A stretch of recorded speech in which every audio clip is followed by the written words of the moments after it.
is Charles Dickens and 19th century literature more generally that offers some clues. Two central themes run throughout 19th century Victorian literature: that of marriage and female chastity, and that of orphans and adoption. Many of the fictional characters we've come to love over the years are orphans. We have Oliver Twist and Pip from Great Expectations. We have little orphan Jane Eyre and Heathcliff from Wuthering Heights. We have Mowgli from The Jungle Book, Cosette from Les Miserables. We have Heidi, Rapunzel, Peter Pan, Snow White. We have Tom Sawyer and Huckleberry Finn and Anne of Green Gables. And these books were of their time, as far as orphan prevalence goes. The only issue is that these novels romanticize the orphan as a figure dislocated from society by default, and therefore pave their life's path as one of unforeseen opportunity. This was not reality. The theme of marriage and chastity that we find in so many 19th century literary works, such as those by Jane Austen, the Brontes, George Eliot, Dickens, Thomas Hardy, Leo Tolstoy, Victor Hugo, and more, was nothing more than carefully disguised, well-written propaganda, with the sole purpose to solidify and justify a social value framework that would separate children from their mothers. Children born outside of marriage or wedlock were regarded as illegitimate, meaning they did not have a legal status. Illegitimate children was a serious stigma throughout the 19th century.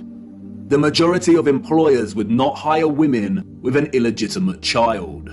Many unwed mothers with illegitimate children ended up without a home, in poor health, starving, exhausted. Their only place of refuge would be the workhouse, where they would carry out the most unpleasant duties. In some places, women with illegitimate children were singled out and had to wear a special uniform, which alerted everyone to their status as an unmarried mother or fallen woman. As a result, a vast amount of orphanages and foundling institutions were established. This is the London Foundling Hospital that was very active in the 19th century. Look at the size of it. Charles Dickens was obsessed with this place. Inspiration, they say. The official narrative tells us that an estimated 4,500 women handed over their children to this huge building. But this was just one institution. Wikipedia gives us a partial list of over 64 orphanages that were founded in the UK during the 19th century. The list is only partial. The peculiar case of the vast amount of parentless children in the 19th century is well documented by many researchers. And most of them agree it is almost impossible to establish figures that really do justice to just how many orphans there were during this period. Their footprint did not enter the record books. It formed in the mud and was then washed away. It wasn't just the UK. This was a worldwide phenomenon. New York City had 4 foundling asylums alone that processed thousands of children annually. By the beginning of the 20th century, Italy was reporting 32,000 children per year. Spain and Portugal were reporting 15,000 annual foundlings. Before 1860, 374,000 recorded infants were processed by the asylums in Milan, Naples, and Florence alone. Historian David L. Ransell states that Moscow was receiving between 16 and 18,000 infants annually by the 1880s, and sending over 10,000 of these each year to outlying villages for care. In 1882, there were all told 41,720 foundlings from the Moscow home living with 32,000 foster families, scattered throughout 4,418 villages. A dozen villages had over 90 fosterings each. One thing that is often overlooked is that there were a series of laws passed in the 1800s, making it almost impossible for unwed mothers to keep their babies.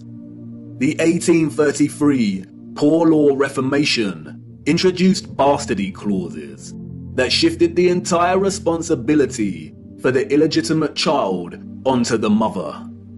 Social stigma meant that she would not be able to provide care for her child and would be forced to hand them over to the authorities, or worse. Advertisements for adoption or nurse care became popular in newspapers. And, as many scholars have pointed out, these were a front for what was termed baby farmers, or paid murder. As Dorothy L. Haller states, the adverts may have been misleading to the general public, but read like a coded message to unwed mothers. No references are asked for, and none are offered. The sum of 15 shillings a week to keep an infant or a sickly child was inadequate, and a sickly child and an infant under 2 months were the least likely to survive, and the cheapest to bury. Infants were taken, no questions asked, and it was understood that for £12 no questions were expected to be asked. The transaction between the mother and the baby farmer usually took place in a public place, on public transportation, or through a second party. No personal information was exchanged. The money was paid, and the transaction was complete. The mother knew she would never see her infant alive again. Most children, however, were not murdered, but were dropped off at the doorsteps of orphanages or the workhouse. All children taken into these institutions were given entirely new identities. They were provided for with shelter, food, and clothing temporarily, and then sent off to workhouses or another location. Photographs in the 19th century were scarce, but towards the end of the century we see more photographs, and the last continent to experience such mass exodus of orphans was the United States.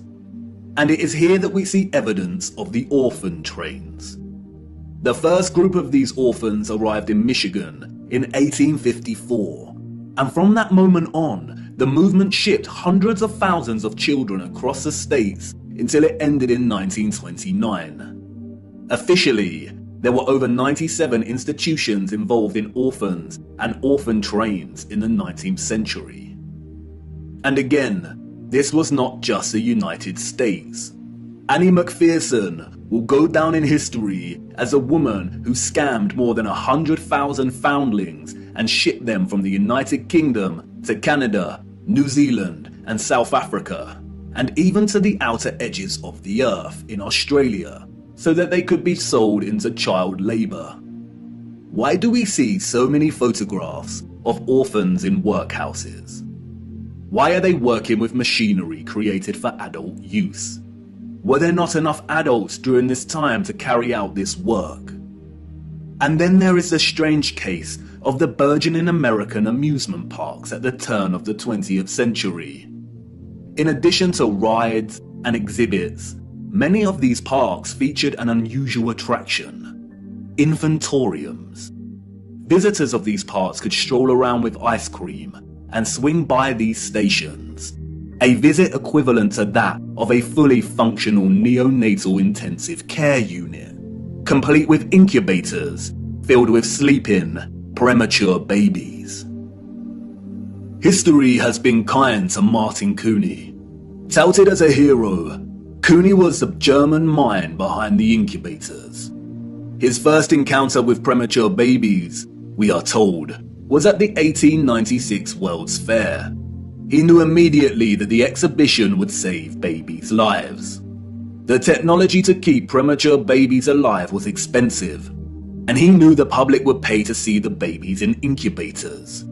He would charge an entrance fee at the amusement parks to generate funds to help these babies live. Nurses tended to the babies as an enraptured public looked on. Like any other amusement, the premature baby exhibits included carnival barkers who tried to lure the public to come and see the babies. I don't know about you, but I find something very off about these incubators. advertised as featuring living babies. A lot of the fairs where Cooney showed his babies also featured eugenics exhibitions. Eugenics is a field of corrupted pseudoscience that endorses selective breeding to improve the genetic quality of the human population. Eugenics was inspired by Darwinism and was a driving ideology that fueled the Nazis. Why are people paying to see living babies, as if they had never seen a living infant before? Did people of the time not have their own babies? And where are these infants' parents?